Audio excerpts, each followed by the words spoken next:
नई नई शादी के बाद ये मेरी पहली रसोई थी। दादी के कहे अनुसार मैं उस सुबह जल्दी उठकर सुनहरे गोटे वाली पीली साड़ी पहनकर तैयार हो गई थी। तभी सासू माँ मेरे कमरे में आकर बोली, तुलसी, थोड़ी देर में किचन में आ जाना, रौनक की बुआ जी तुम्हारी पहली रसोई की रस्म करवाएंगी। यह कहकर वे जाने को हुई ही थी कि उन्हें फिर कुछ याद आया और वे फिर पलटकर मुझसे कहने लगी, देखो बहू, उनसे थोड़ा संभल कर रहना। दूसरों के काम में कमी निकालने की उनकी आदत है। वे कह रही थी कि वे तुमसे खिचड़ी के साथ साथ मीठे गुलगुले भी बनवाएंगी, तुम बना लोगी ना? उन्होंने मुझसे पूछा तो मैंने हाँ में सिर तो हिला दिया, लेकिन असल में मैं पूरी हिल गई थी, क्योंकि गुलगुले कैसे बनाए जाते हैं मुझे नहीं पता था। मायके में पापा बनाते थे और मैं मज़े से खाती थी। कभी कभार खाए जाने वाले गुलगुले बनाने की रेसिपी सीखना मुझे कभी भी ज़रूरी नहीं लगा, पर अब मैं क्या करती। तभी फटाफट मैंने अपने रूम का दरवाज़ा बंद करके अपने सेफ पापा को फ़ोन लगाया। हेलो तुलसी, कैसी है? हो गई तेरी रसोई की रस्म? दादी पापा का फ़ोन उठाकर बोली, दादी मेरी खैरियत बाद में लेना, पहले पापा को फ़ोन दो, जल्दी इमरजेंसी है। किसकी जर्सी है? यहाँ तो किसी की जर्सी नहीं। मेरी कम सुनने वाली दादी को मैं ज़ोर ज़ोर से कहकर फिर बोली, दादी जर्सी नहीं, इमरजेंसी इमरजेंसी। खैर आप पापा को फ़ोन दो तुरंत। पापा ने फ़ोन पकड़ा तो मैं बोली, पापा सब गड़बड़ हो गया। रौनक ने बोला था कि मेरी पहली रसोई में मुझसे खिचड़ी बनवाई जाएंगी, पर यहाँ तो खिचड़ी के साथ साथ गुलगुले भी बनाना है। अरे वाह, खिचड़ी और गुलगुले, क्या बढ़िया मेल है। पर इस बात से तुम इतनी परेशान क्यों हो? पापा गुलगुले बनाने हैं और मैंने हमेशा सिर्फ आपके हाथों के बने गुलगुले खाए हैं, बनाए कभी भी नहीं। अब क्या करूं? चिंता मत करो और ध्यान से मेरी बात सुनो। गुलगुले बनाना एकदम आसान है। यह कहते हुए पापा ने गुलगुले बनाने की सारी रेसिपी मुझे बता दी। यहाँ रसोई से मेरे लिए बुलावा आया तो मैंने बाय पापा, बाद में कॉल करती हूँ कहते हुए फ़ोन काटा और किचन की ओर बढ़ गई। गुड़ के पानी में पहले आटा फेंट कर रख देना, बाद में दूसरे काम करना। इससे आटा अच्छे से फूल जाता है और गुलगुले एकदम नरम बनते हैं। पापा की बताई यह बात याद करते हुए मैंने सबसे पहले गुड़ के पानी में आटा फेंट कर रख दिया। उसके बाद खिचड़ी की तैयारी में लग गई। बुआ जी सारे वक्त किचन में मेरे पास ही खड़ी रही। उनका होना मुझे थोड़ा असहज तो लग रहा था, पर फिर भी मैंने पूरे संयम और आत्मविश्वास के साथ अपनी पहली रसोई की रस्म अच्छे से निभा ली। वाह, क्या गुलगुले बने हैं! रौनक के फूफा जी ने गुलगुले खाते हुए कहा। खिचड़ी का भी जवाब नहीं है। रौनक, रसोई के कामों में तो तेरी बीबी हमेशा अव्वल ही रहेगी। इस बार बुआ सास ने रौनक से मेरी तारीफ की तो मेरी बेचैनी कुछ कम हो गई। घर के बाकी लोगों को भी खिचड़ी और गुलगुले खूब पसंद आए। पापा की गुलगुले बनाने की रेसिपी ने तो आज कमाल ही कर दिया। मैं बहुत खुश थी कि तभी रौनक की माँ बोली, तुलसी, तुम्हारी माँ ने सचमुच तुम्हें बहुत अच्छा खाना बनाना सिखाया है। माँ ने? सासू माँ के यह शब्द मन में ही कहीं अटके तो मैं कुछ कहने को हुई ही कि रौनक ने मुझे चुप रहने का इशारा कर दिया। उस वक्त मुझे रौनक और सासू माँ का यह व्यवहार ठीक नहीं लगा। वे दोनों ही अच्छे से जानते थे कि मेरी माँ के होते हुए भी मेरी सारी परवरिश मेरे पापा ने ही की है। चोटी बनाने से लेकर खाना बनाने तक का एक एक काम मेरे पापा ने ही मुझे सिखाया है। तो फिर यह झूठ क्यों? उस वक्त तो मैं चुप रह गई, लेकिन रसोई की रस्म के बाद जब हम अपने रूम में गए तो पहला सवाल मैंने रौनक से यही पूछा, रौनक, मुझे मेरे पापा ने हर चीज़ सिखाई है, तो फिर सबके सामने यह क्यों नहीं कहा जा सकता कि वाह, तुम्हारे पापा ने कितना अच्छा खाना बनाना सिखाया है? क्या पिता बेटियों को खाना बनाना नहीं सिखा सकते? क्या इसमें कोई शर्म की बात है? रौनक मेरी हथेली थामकर मुझे समझाने को मेरे पास बैठ गए। शांत हो जाओ तुलसी, माँ ने तो बस ऐसे ही कह दिया ताकि बात का बतंगड़ ना बने। बुआ की आदत है छोटी छोटी सी बातों को बड़ा बनाने की। शायद इसलिए माँ ने तुम्हारे पापा की जगह तुम्हारी माँ को तुम्हारे स्वादिष्ट खाना बनाने का श्रेय दे दिया होगा। बस इतनी सी बात पर तुम इतना रिएक्ट क्यों कर रही हो? इतनी सी बात? रौनक, मेरे पापा ने मुझे माँ और पिता दोनों का प्यार दिया है और मुझे गर्व है अपने पापा पर। थोड़ी देर की बहस के बाद बात आई गई हो गई। कुछ दिनों बाद बुआ जी सहित घर के बाकी रिश्तेदार भी चले गए। जाते हुए सभी ने मेरी और मेरी संस्कारों की खूब तारीफ की। रौनक के घर पर सभी इस शादी से बहुत खुश थे। शादी के कुछ ही दिनों बाद होली आई और मेरे मायके के रिवाज के हिसाब से बेटी दामाद की शादी के बाद पहली होली पीहर में ही होनी थी। इसलिए मैं और रौनक मेरे पापा के घर के लिए चल दिए। जैसे ही घर के बाहर हमारी कार रुकी, ढोल वाले ढोल बजाने लगे। दरवाजे पर सुंदर रंगोली देखकर मन गदगद हो गया। पापा ने हम दोनों का स्वागत गर्मजोशी से किया। अंदर आते ही डाइनिंग टेबल पर लज्जतदार पकवान सजे हुए थे। दादी मुझ पर और रौनक पर अपना लाड दुलार लुटा रही थी। पापा यहाँ से वहाँ भाग भाग कर अपने दामाद की खातिरदारी कर रहे थे। तभी रौनक ने उनका हाथ पकड़कर उन्हें अपने पास बैठा लिया। पापा, मैं कोई मेहमान नहीं हूँ, आपका अपना बेटा हूँ। इतना परेशान क्यों हो रहे हैं आप? 2 घड़ी बैठकर सांस ले लीजिए। रौनक का यह अपनापन देखकर पापा की आंखें सजल सी हो गई। वे कुछ देर को मुझे और रौनक को लगातार देखते रहे। माँ एक कोने में बैठी हमेशा की तरह कुछ कुछ बड़बड़ा रही थी और दादी किचन में सबके लिए अपने हाथों की बनी स्पेशल खीर लेने चली गई थी। कुछ देर तक हमें निहारते हुए पापा बोले, चलो खाना तैयार है, अभी सब गर्मा गर्म है। जी पापा, कहते हुए रौनक और मैं खाने को चल दिए। पूरी टेबल तरह तरह के पकवानों से भरी पड़ी थी। शाही पनीर, मलाई कोफ्ता, दही बड़े, मेथी पूरी, मसाला पूरी, आलू गोभी, रसगुल्ला, गुजिया और किचन से आती दादी के हाथ की स्पेशल खीर। वाओ, इतना सारा खाना! दादी, कमाल करती हो आप, इस उम्र में इतनी मेहनत। रौनक ने खाने से भरी टेबल देखते हुए दादी से कहा तो दादी बोली, क्या सेहत? अरे अब कैसी सेहत बेटा?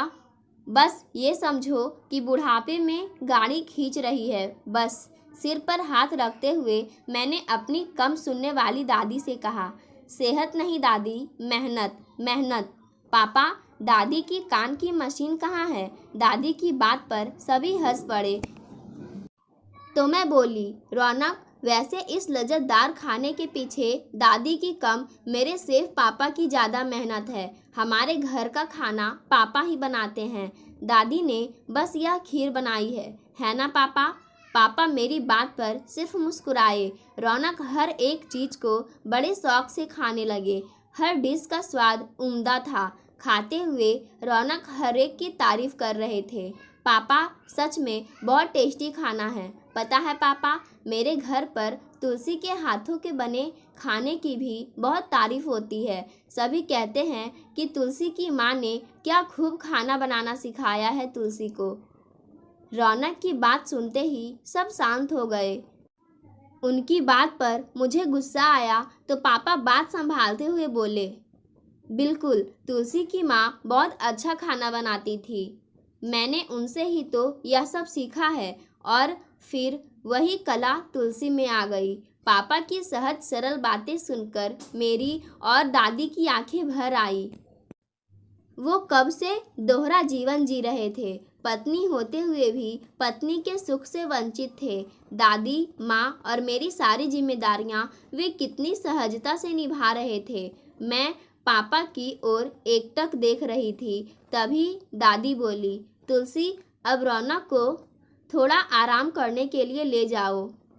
इतनी देर से गाड़ी चलाकर आया है, थक गया होगा। दादी के कहने पर हम खाने के बाद आराम करने रूम में चले गए। दरअसल हम लंबा सफ़र तय करके भोपाल से सागर आए थे। रूम में पहुंचते ही रौनक चुपचाप लेट गए और मैं गुस्से में कोई मैगजीन उठाकर पढ़ने लगी। रौनक कुछ देर बोले, नाराज हो? उनके सवाल का मैंने कोई उत्तर नहीं दिया तो वे फिर मुझे अपनी ओर खींचते हुए बोले, यार, जनरली सबकी माँ ही अपनी बेटियों को खाना वगैरह बनाना सिखाती है, इसलिए बस ऐसे ही मेरे मुंह से निकल गया। जानबूझकर मैंने यह नहीं कहा। रौनक की बात पर उदास मन से मैं बोली, पता है रौनक, मैं सिर्फ आपकी बात से नाराज नहीं हूँ, मैं पापा की किस्मत से नाराज हूँ। बचपन से उन्हें ऐसा ही देखती आ रही हूँ। बचपन से मतलब तुम्हारी माँ शुरू से ही ऐसी है? रौनक के सवाल पर मैं बोली, नहीं, माँ शुरू से ऐसी नहीं थी। यह सब तो एक बहुत बुरे हादसे के बाद हुआ, जब मैं महज 2 साल की बच्ची थी। मुझे तो कुछ याद भी नहीं, पर दादी बताती है कि वह बहुत बुरा दिन था। उस दिन माँ मुझे दादी के पास छोड़कर मेरे 5 साल के भाई सौरभ को लेकर ड्राइवर के साथ कार से कहीं जा रही थी। तभी उनकी कार का एक्सीडेंट हो गया। उस एक्सीडेंट में कार चालक की वहीं मौत हो गई और मेरा 5 साल का भाई बुरी तरह से जख्मी हो गया।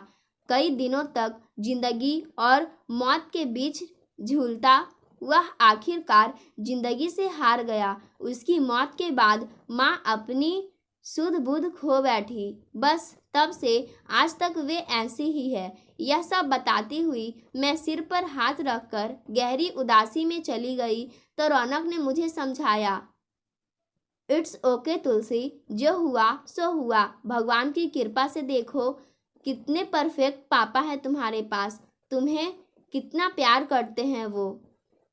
रौनक, पापा को लेकर ही तो परेशान हूँ मैं। दादी से अब कुछ होता नहीं है, मैं भी अब दूर चली गई। पापा अब कितने अकेले हो गए हैं। मैं सोच रही हूँ कि क्यों ना हम उनकी दूसरी शादी करा दे।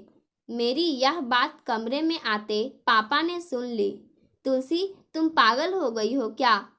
ये कैसी फालतू की बातें कर रही हो? तुम्हारी माँ अभी जिंदा है और अगर वो मर भी गई होती तब भी मैं उनकी जगह किसी और को भी नहीं देता, समझी तुम? यह कहते हुए पापा गुस्से में वापस चले गए। उनके गुस्से पर मैं रो पड़ी। पापा कुछ कहते नहीं है रौनक, पर पापा सचमुच बहुत अकेले हैं। मुझे सौतेली माँ का खराब व्यवहार ना मिले, यही सोचकर पापा ने कभी दूसरी शादी के लिए नहीं सोचा। माँ की इतनी लंबी सेवा करने के बाद भी वे कभी थके नहीं। ना जाने किस मिट्टी के बने हैं मेरे पापा। कोई इतना धीरज वाला, इतना बहादुर कैसे हो सकता है? मैं पापा के लिए रोने लगी तो दादी मेरे कमरे में आ गई। मुझे रोना देख दादी ने मेरे रोने का कारण पूछा तो रौनक ने दादी को सब बता दिया। दादी मेरे सिर पर हाथ फेरती हुई बोली, ये पापा लोग ना ऐसे ही होते हैं, सब कुछ अपने अंदर रखने वाले। जब बच्चे छोटे होते हैं तब तो वे फिर भी अपना गुस्सा बाहर निकाल लेते हैं, लेकिन बच्चों के बड़े होते ही ये गुस्सा पीना सीख जाते हैं। बढ़ती उम्र के साथ एकदम चुप हो जाते हैं। तेरे पापा का भी वही हाल है तुलसी। पता नहीं आज कैसे तुझ पर गुस्सा करके बोल गया वो। दादी, मुझे पापा की फिक्र है, इसलिए दूसरी शादी के बारे में बोल रही हूँ। क्या एक बेटी को अपने पिता की खुशियों के बारे में सोचने का अधिकार नहीं है दादी? बिल्कुल है, पर आज नहीं। हम फिर कभी इस बारे में बात करेंगे। आज तो रौनक शादी के बाद पहली बार यहाँ आया है। आज होली के दिन घर का माहौल मत बिगाड़ो। कुछ देर में पापा का गुस्सा कम हुआ तो हम होली खेलने की तैयारियों में लग गए। रौनक और मैंने सबको रंग लगाया। कुछ और मीठे दिन गुजार कर हम वापस सागर से भोपाल आ गए। वक्त अपनी गति से चलता रहा। पापा से मैं रोज़ फ़ोन पर बात करती रहती। समय निकाल कर बीच बीच में सागर भी हो आती। शादी के 2 साल ही हुए थे कि मैं उम्मीद से हो गई। पूरे 9 माह बाद मुझे पुत्र रत्न की प्राप्ति हुई तो दोनों परिवारों में खुशी गूंज उठी। पापा दादी माँ को लेकर सागर से भोपाल आए तो मैं माँ को देखकर दंग रह गई। माँ को लेकर पापा कभी कहीं नहीं जाते तो फिर माँ यहाँ कैसे आई? मैं कुछ सोच ही रही थी कि माँ ने मेरे बेटे को गोद में लेकर सालों बाद एक अस्पष्ट शब्द बोला, सौरव। सौरव या तो मेरे उस भाई का नाम था जिसकी सूरत भी मुझे ठीक से याद नहीं थी। सब स्तब्ध थे। पापा की आंखों से आंसू झरझर बह रहे थे। माँ एकदम नॉर्मल व्यवहार दिखा रही थी। एक नवजात शिशु ने वो कर दिखाया था जो बड़े बड़े डॉक्टर नहीं कर पाए थे। उसके बाद पापा माँ और दादी कुछ दिनों मेरे साथ भोपाल में ही रहे। माँ नानी होने का हर फर्ज निभा रही थी। सौरव की किस्मत ऐसे नाना नानी पाकर सच में निहाल हो गई थी।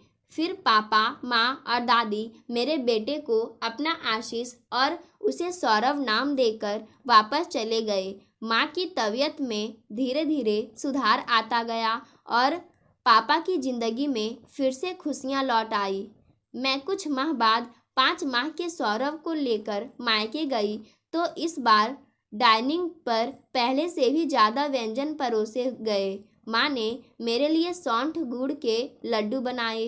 रौनक भी मेरे साथ थे। कुछ देर बाद हमने खाना खाया तो रौनक बोले, वाह पापा क्या खूब बनाया है। तो पापा हंसते हुए बोले, इस बार तुम्हारी सास यानी कि तुलसी की माँ ने रसोई तैयार की है। मैंने तो बस उनकी मदद की है। दामाद जी अब उनकी भी तारीफ कर दो। वो क्या है ना कि मर्द तो यह बात झेल जाते हैं पर स्त्री अपने हाथ के बने खाने की तारीफ सुने बिना नहीं रह पाती। तभी दादी बोली, जिस दिन स्त्रियां अपने बने खाने की तारीफ सुनना छोड़ देगी उस दिन दुनिया के सभी स्वाद फीके पड़ जाएंगे। सच कह रही हैं आप दादी। माँ आपने बहुत स्वादिष्ट खाना बनाया है। मेरी माँ यह सुनकर मुस्कुरा दी। मुझे पता था कि खाना माँ ने कम पापा ने ज़्यादा बनाया था। माँ तो धीरे धीरे ठीक हो रही थी। वे एकदम से सारे काम कैसे संभाल सकती थी। पर पापा रसोई में माँ की उपस्थिति से बहुत खुश थे। निस्संदेह माँ के ठीक होने से मैं भी बहुत खुश थी। लेकिन पापा को उनका साथ फिर से मिल गया इस बात से मैं और ज़्यादा खुश थी। रौनक कुछ दिनों के लिए मुझे सागर छोड़कर भोपाल चले गए थे। अब पापा सेफ माँ के साथ मेरे लिए रोज़ कुछ ना कुछ नया और स्पेशल बना रहे थे। ये लो तुम्हारी माँ के हाथ का बना स्पेशल हलवा। इस तरह पापा बहुत खुश थे। पर मैं उनके हाथ की बनी चीज़ों को खाकर समझ जाती थी कि ये सिर्फ पापा के हाथों का ही कमाल है। पर मैं भी उनके इस छोटे से प्यारे से झूठ से खुशी थी। असल में ऐसे ही तो होते हैं पापा, खुद कभी किसी बात का श्रेय नहीं लेते। धीरज और प्यार से रहस्यमय ढंग से किसी जादू की तरह सब ठीक कर देते हैं, बिल्कुल मेरे सेफ पापा की तरह। पाठकों, आज की कहानी यहीं समाप्त होती है। धन्यवाद।